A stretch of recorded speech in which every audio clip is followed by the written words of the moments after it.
회원님들 반갑습니다. CS 인베스트입니다.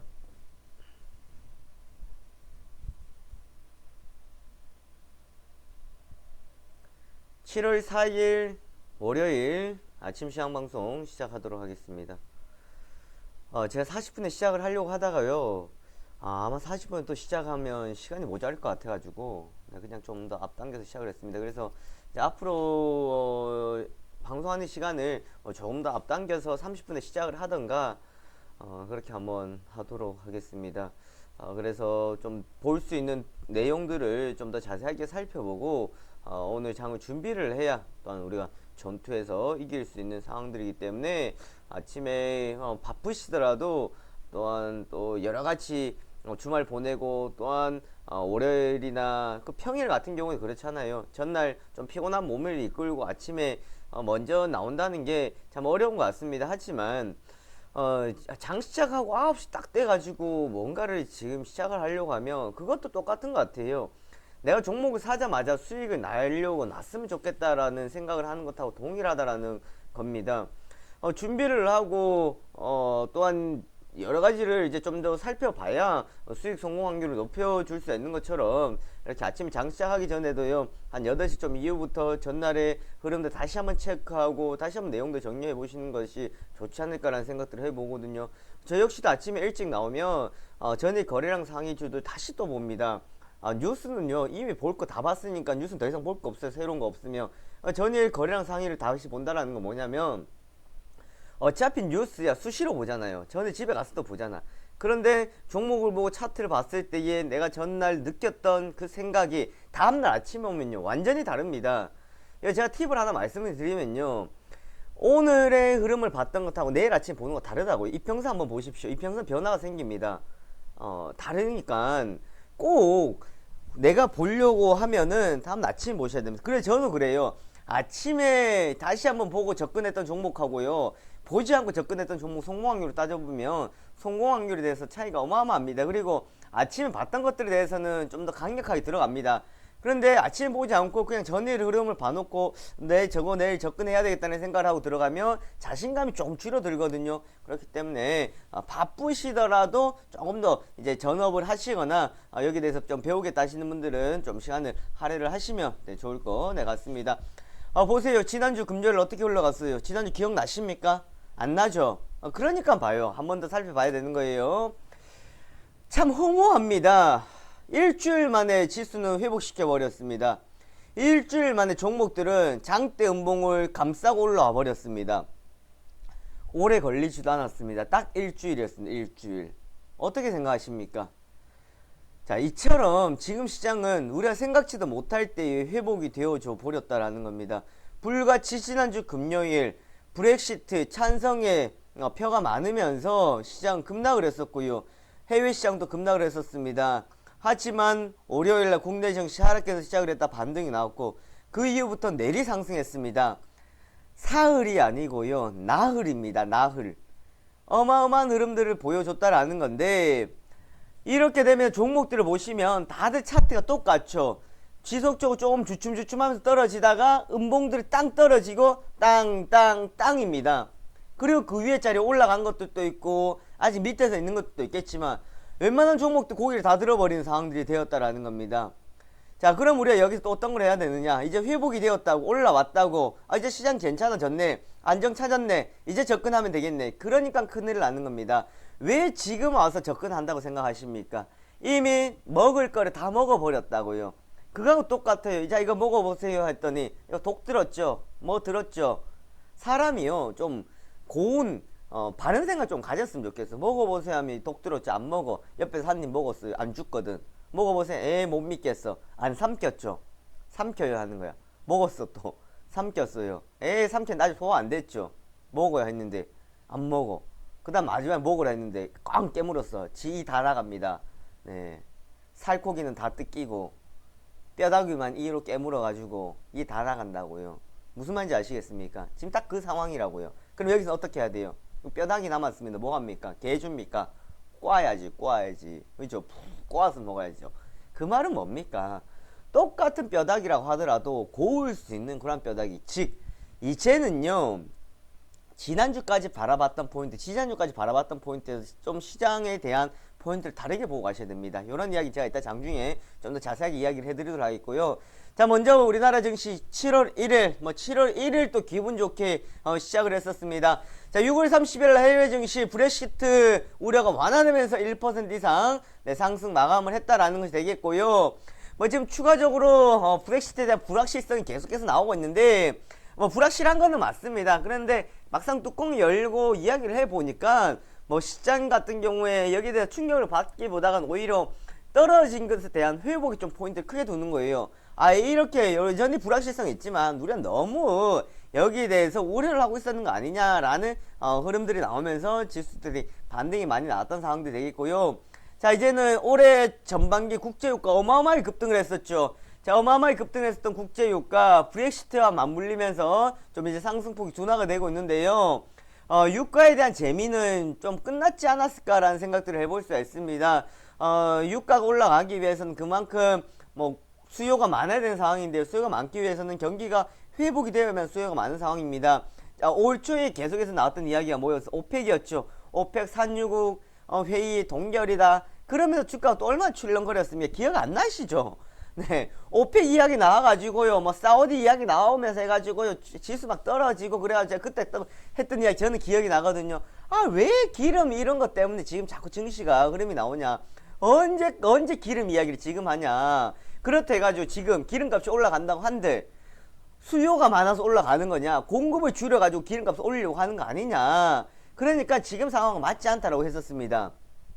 그러한 것도 지금 전반기 지났었다라는 거예요. 그래서 제가 한번 시간이 나면요, 되돌아보자 전반기라는 내용을 한번 할 거예요. 제가 항상 이렇게 방송을 할 때 정규적으로 했던 게 뭐였었냐면 키워드 정리를 했습니다. 그래서 1월달부터 6월달까지 키워드를 정리를 하고 어떤 이슈가 주목이 됐었는지, 어떤 것들이 이슈화가 됐었는지를 한 번 더 짚어보는 거예요. 그 키워드 다 정리해가지고요. 이때 이 뉴스가 있었다, 이런 이야기 많이 나왔었다면 되돌아보시면 시장이 어떻게 흘러갔는지를 조금 더 쉽게 보실 수가 있습니다. 자, 국내 증시 외국인들 보세 선물에서 4,000계약 이상 매수가 들어왔고요. 코스피에서 2,500억의 매수가 들어왔는데 그 전날 같은 경우에 외국인들이 한 1,000억 원 정도 이상이었는데 보여지는 수치로는 4,000억 원 이상이었죠.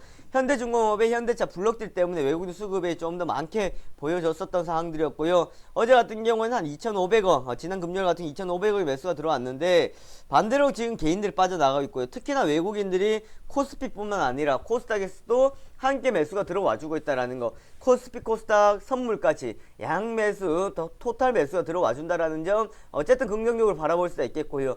또한 매수세가 어디를 통해서 들어오고 있다라는 겁니까? 바로 비차익을 통해서 매수세가 들어와주고 있다라는 점 또한 긍정적으로 볼 수가 있겠습니다. 자, 그럼 기관들 어떤 움직임을 보여주고 있느냐?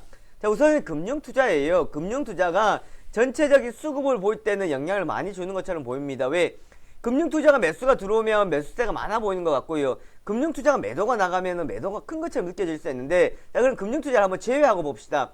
금융투자를 제외하고 봤더니 투신에서도 매도는 좀 나갔던 상황들이었거든요. 자, 그러면 간단하게 생각하시면 지금 기관들 같은 경우에는 지수가 이제 또 어느 정도 올라왔잖아요. 그죠? 어느 정도 올라와 있는 상황이기 때문에 밑에서 매수세가 들어왔었어요. 매수세가 들어왔다가 올라왔습니다. 그래, 여기에서는 우선은 안 들어오는 거예요. 자, 기억 정말 나실지는 모르겠는데요. 저는 분명히 이 이야기를 했습니다. 밑에서 기관들이 잡아주고 최대한 버텨줘야 된다고 했습니다. 누가 들어올 때까지. 올리는 그 다음에 누가? 외국인이 들어올 때까지 버텨줘야 된다 그랬었거든요. 즉 기관들이 받쳐줬고 그 다음에 들어 올리는 거 외국인이라는 겁니다. 들어 올려주고 있잖아요. 지금 지수는 들어 올려준다고 이제는.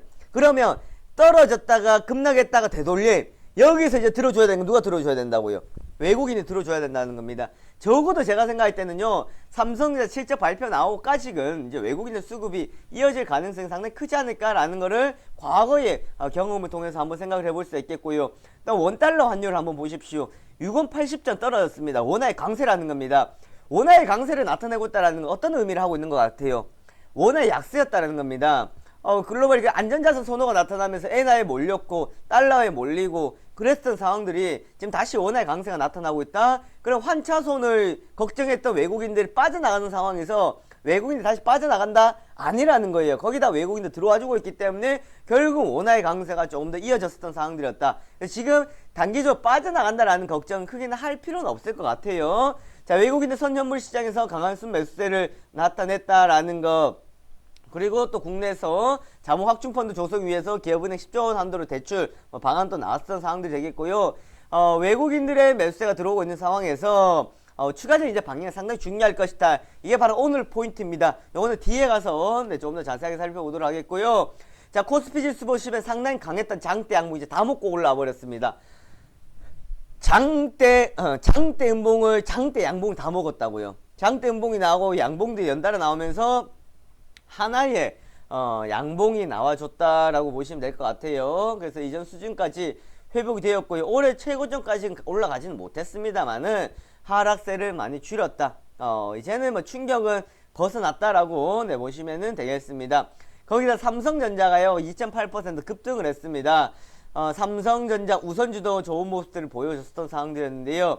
결국은 또 이제 시장이 지수가 올라오고 수급이 좀 괜찮아지고 하겠습니다만은 그래도 뭐니 해도 누구라는 거예요? 삼성전자라는 겁니다. 자, 삼성전자에 수급이 많이 들어왔었죠. 지난 금요일날 제가 그리한 이야기 드렸었죠. 같은 값이면 어디라고요? 같은 값이면 대형주인데 대형주들 같은 경우에는 제가 그 다음에 또 말씀드렸을 겁니다. 대형주 같은 경우 지금 매력 없다. 오히려 중소형주다라고 다시 또 제가 말씀드렸을 거예요. 왜?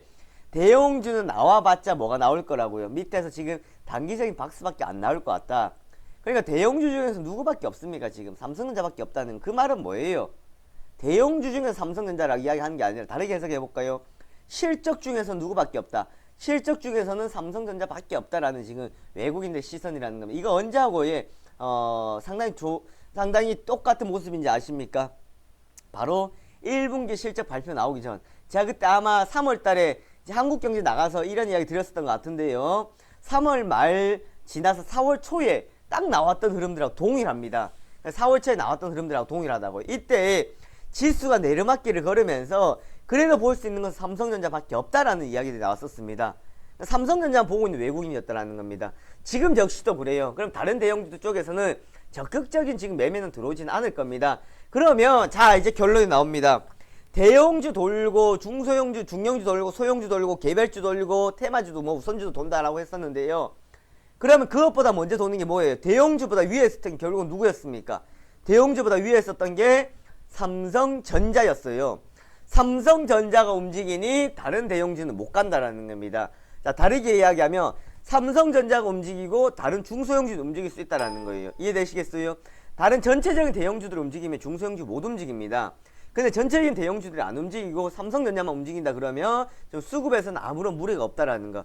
지금 중소형주 실적 개선주들, 실적 호전주들 같은 경우에는 상당히 좋은 타점으로 보일 수 있을 것이다라는 거 참고하시면 되겠고요. 네, 초반부터 삼성전자의 강한 상승의 흐름으로 지수는 좋은 모습들을 보여줬습니다. 상승을 하면 차익 물량도 조금씩 나왔습니다만은 외국인들의 끊임없는 매수가 들어오면서 지수를 끝까지 태우고 가는 모습들을 보여줬습니다. 자, 그리고 윗꼬리가 조금 달렸던 상황이었는데요. 자, 코스닥에서 제가 지난 금요일날 시황방송할 때 그 말씀 드렸을 거예요. 지금 지수를 보면 제가 그날 마지막에 시장 포인트를 말씀드렸던 게 항상 동일한 마지막 패턴이 나와줘야 된다. 가다가 올라갔다가 마지막에 어떻게 된다는 거예요. 여기서 조정이 나와가지고 밑으로 흘러가는, 우리가 일반적인 차트 종목들로 봤을 때 왔다 윗꼬리가 나오는 한 스푼의 흐름이 나오는 상승하는 힘에 따른 차익 물량이 나와서 어느 정도 조정을 받고 끝났던 모습이었다고요. 무너지는 것이 아니라 마지막에 잡아줬다라는 겁니다. 이렇게 연속적인 흐름이 나왔다고. 그런데 이런 연속적인 흐름이 나올 때 코스닥에서 막판 어떻게 했었냐? 다음날 여기서 시작했던 것이 아니라 위에서 시작을 해버린 겁니다. 위에서. 그리고 뻗어가 버렸다라는 거예요. 그만큼 힘이 강했었다라고 보시면 될 것 같고, 뭐 코스피 같은 경우는 막판에 이제 차익들이 좀 나오는 것을 마지막에 따른 이제 어느 정도 차익 물량, 주말을 앞둔 경계가 뭐 그 정도 있었고요. 그냥 정말 양호한 수준이었다라고 보시면 될 것 같습니다. 삼성전자 2분기 영업이 뭐 7조, 저는 7조 한 7천억 정도를 예상을 했었는데요. 지금 오늘 NH투자증권에 나온 걸 보면 8조 원 이제 넘어갑니다. 어마어마합니다. 불과 뭐 한 달 전까지, 며칠 전까지만 하는 것보다 지금 8천억, 1조 원 정도가 올라간다라는 거예요. 적어도 적게 높이 잡은 데 비해서는 한 5천억 정도 이상이 많아지고 있는 상황입니다. 어마어마하죠. 자, 수산중공업 60조 원 중국 시장 이야기 나오면서 수산중공업하고 CJ시푸드 이러한 관련주들 CJ시푸드 관련주도 강세를 보였고요. 수산중공업 같은 경우에는 수산 서비스를 흡수 합병. 그러니까 결국은 중국 시장에 대한 수산 관련해가지고 관련주들 강세가 있었다라는 거 좀 참고하시면 될 것 같고요. KTNG 담배값 올렸는데요. 네, 국내 담배 매출 증가. 진원생명과 국내 6번째 지가 바이러스 감염자 발생했다는 소식이 장중에 상승 좀 나왔었는데 이거 지가 같은 경우에 진원생명 가격 같은 경우에는요 그냥 외님들 따라갈 수 없어요. 저희가 말씀드렸던 대로 저희 리딩대로 따라가지 않으면 나중에 이건 당합니다. 지금이 중요한 게 아니고 나중에 당할 수 있기 때문에 철저하게 네, 저희 리딩대로 따라가 주시면 될 것 같고요. 자, 코스닥도 거의 뭐 동일한 모습입니다. 자, 678이었고 680이었습니다. 684였습니다. 자, 680에서 시작해가지고 684에서 끝났던 네, 코스닥 지수입니다. 자, 왜 여기까지 제가 상당히 신경을 쓰면서 말씀드렸었냐라는 건데 올려놓으면 조금 안정을 가지고 갈 수는 있는데 그전 같은 경우에는 자칫 잘못한 물량들이 나와버릴 수 있었기 때문에 상당히 긴장들을 했었던 모습들이었습니다. 하지만 지금은 제자리에 돌려놓으면서 그만큼 코스닥에서도요 무너뜨리지 않겠다라는 겁니다. 지난해 같은 경우에 지지난해 같은 경우 보시면 이제는 저는 그렇게 생각합니다. 과거의 코스닥이 아닙니다. 왜 자꾸 코스닥을요 신뢰성 없다고 받아들이는지 모르겠는데 코스닥 종목 걱정할 사이에 코스피에 그냥 오히려 대형주들 걱정하는 게 저는 더 빠를 것 같아요. 왜 코스닥 자꾸 중소형주만 걱정을 합니까? 그럼 대형주 같은 경우에는 코스닥에서도 못 나와도 그래 영업이 100억, 200억 이렇게 나오고 많이 나오지는 못하지만 뭐 2, 300억, 400억 이렇게 나옵니다. 그죠? 그러면 코스피 대형주라고 한다고 한들 다 뭐 몇천억 나오고요. 뭐 1조 원 나오고 합니까? 삼성전자 8조 원, 7조 원 제외하고 나오면 그 다음 뭐 현대차 1, 2조 원 그 다음 뭐 기아차 몇천억 그 다음 그게 다잖아요. 다른 애들 보면 적자예요, 적자. 그런데도 왜 대형주라는 건 하나 때문에 지금까지 해왔던 회사의 크기가 있었기 때문에 긍정적으로 뭐 바라보곤 하는데요. 오히려 저는 코스닥은 예전의 코스닥을 생각하면 안 된다라는 생각을 많이 합니다. 그래서 지금 코스닥 700포인트까지 올라왔지만 저는 과열이라고 절대 생각하지 않습니다. 외국인과 기관의 동반 매수였습니다. 자, 우선 수급의 흐름들이 상당히 좋았고요. 특히나 기관들 쪽에서도 매수가 들어왔다라는 거 좀 고무적으로 우리가 볼 수가 있을 것 같고요. 뭐 셀트리온이 좀 상승세를 주도를 했다라는 거 참고하시면 되겠고 시가총 상위 종목들 전체적인 강세를 보여줬습니다. 초반부터 이어졌던 흐름 막판까지 그대로 갔었던 사항들이 되었었고요. 기관들의 매수 그리고 외국인들의 매수가 더해지면서 지수는 좀 더 견조한 모습. 그래서 이제는 680포인트에 상당히 중요했다라는 거. 그만큼 여기까지 왜 쉽게 올라올 수 있었냐라는 거 이야기 드렸잖아요. 매물대 공백이 생겼다라는 겁니다. 떨어질 때 들어왔던 것이 외국인들이었다라는 겁니다. 그걸 외국인들 개인들처럼 매물대를 주지 않습니다. 제가 쉽게 올라온다라고 말씀드렸죠. 그 흐름을 그대로 올라왔다라고 보시면 될 것 같고요. 자, 한일진공 결국 역구매 해가지고 상한가를 갔었고 자회사 영향 때문에 갔었습니다. 오픈베이스 또 오랜만에 좀 움직이는 상황이었는데요. 사물인터넷 투자 이야기 나오면서 네, 강세를 보여줬습니다. 캠시스 정말 오랜만이었습니다. 카메라 관련해가지고 참 어려운 나날들을 보내고 있는 캠시스였고요. 디오텍 인프라웨어 지분을 이제 취득한다 그러면서 좀 지분 관계가 이제 바뀌어가고 있습니다. 인프라웨어하고 디오텍은요. 자, 케어젠 보세요. 며칠 동안 15% 넘게 급등을 해버렸습니다. 중국 헤어케어 사업 강화 위해 SSMD와 조인트 벤처 설립 완료. 이거 제가 방송 나가서 이야기했던 부분입니다. SSMD. 그전에 조인트 벤처 설립 하나 했었고요. 하나 더 했었던 상황이었어요. 그러면서 상당히 좋은 모습을 보여줬었고 케어전 또 이전 자리까지 다 올라오는 모습들을 네, 볼 수가 있었습니다. 자, 다우지수 이제 조금 혼조세로 마감이 되었습니다. 초반에 주춤해서 시작했지만 장 초반에 상승했던 것을 끝까지 이어가지는 못했었고 네, 좀 차익 물량들이 나왔던 모습들이었고요. 움직임도 좀 둔화되었습니다. 근데 하나 아셔야 됩니다. 오늘 휴장이죠. 네, 오늘 휴장이에요. 오늘 뉴욕 증시가 이제 휴장이 들어가는 상황들이기 때문에 오늘 시장에 보는 포인트 우리가 좀 달라야 되는 상황입니다. 네, 우선 요거는 또 장 시작하며 말씀드리도록 할게요. 자, 오늘 시장 포인트 설마에 한 방 맞은 개인들 설마하고 두 번입니다. 설마 브렉시트가 될 거냐 하는 거에 이제 한 방 맞았어요. 급락했습니다. 급락했더니 이제 브렉시트에 대한 것 때문에 또 겁나요. 그럼 물량 다 털립니다. 그랬더니 이제 반등 나와요. 두 방이 맞아버렸습니다. 케어입니다. 외국인의 매수세와 기관의 차익 물량 코스피를 이야기하고 있는 거고요. 아까 전에 이야기 드렸던 겁니다. 되돌림 이후 보는 방향 차이입니다. 지금 되돌려줬어요. 이제 여기에서 어떤 방향을 보고 갈 것인지 종목마다 실적을 보고 갈 것이 있겠고요. 여기가 끝인 것들이 있을 겁니다. 자, 거기에 대해서 우리가 좀 차별을 두고 봐야 될 것 같고요. 종목별 상승 강도의 차이가 또 있습니다. 똑같은데 강하게 올라오는 것들이 있고요. 약하게 올라오는 것들이 있고 지지부진한 게 있습니다. 아예 못 올라오는 게 있어요. 아예 못 올라오는 건 힘들어요. 자, 실적 호전주에 관심을 두자라는 겁니다. 실적 호전주에 좀 관심을 두고 움직이자라는 거. 똑같은 값이면 지금 다시 접근해가지고 회복될 수 있는 것에 좀 초점을 두고 가시는 것이 좋겠습니다. 네, 여기까지 시황방송 보도록 하겠습니다.